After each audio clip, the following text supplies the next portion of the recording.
जी ने अत्यंत प्रीतिपूर्वक मिलने के पश्चात विदुर जी ने पूछा, आप तो आठों पहर प्रभु के साथ रहते थे उद्धव जी, किंतु क्या कारण है आज आप अकेले विचरण कर रहे हैं? प्रभु वासुदेव, बलदेव भैया, अनिरुद्ध, प्रद्युम्न आदि सब यादवों के साथ कुशल पूर्वक तो हैं।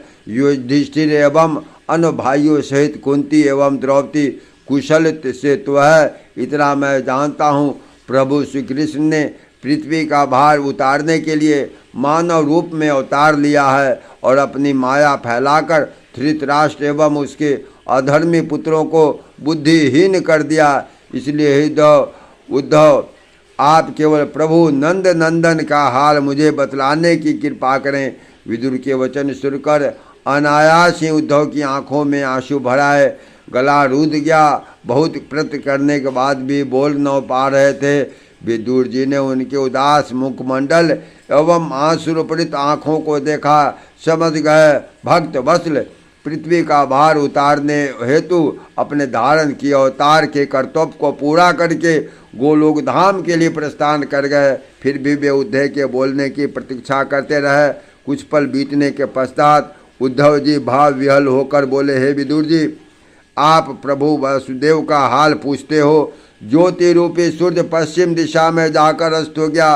प्रभु हमें अकेला छोड़कर चले गए। प्रभु ने जन्म लिया था पाप से माता पृथ्वी का बोझ उतारने के लिए और अपने बाल्यकाल से ही राक्षस एवं अन्य पापियों का संहार करते रहे। कंस पूतना का संहार एवं बकासुर, अकासुर तथा कागासुर जैसे राक्षसों का वध करके अपनी बाल लीला प्रस्तुत की।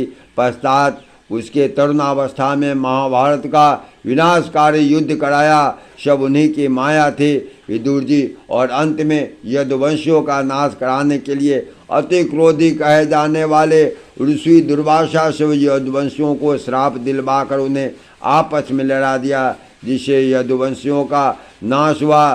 तत्पश्चात स्वयं भूलोक छोड़कर वैकुंठ धाम के लिए प्रस्थान कर गए और जाते समय मुझे बद्री केदार ले जाकर बोले, तुम मेरी चिंता मत करो, यहाँ बद्री केदार में रहकर मेरे नाम का ध्यान करो, तुम्हें अवश्य मुक्ति प्राप्त होगी। एवं उस समय प्रभु ने मुझे अपनी कृपा प्रदान करके जो ज्ञान प्रदान किया उसका वर्णन श्रीमद् भागवत के 11वें स्कंद में लिखा गया है।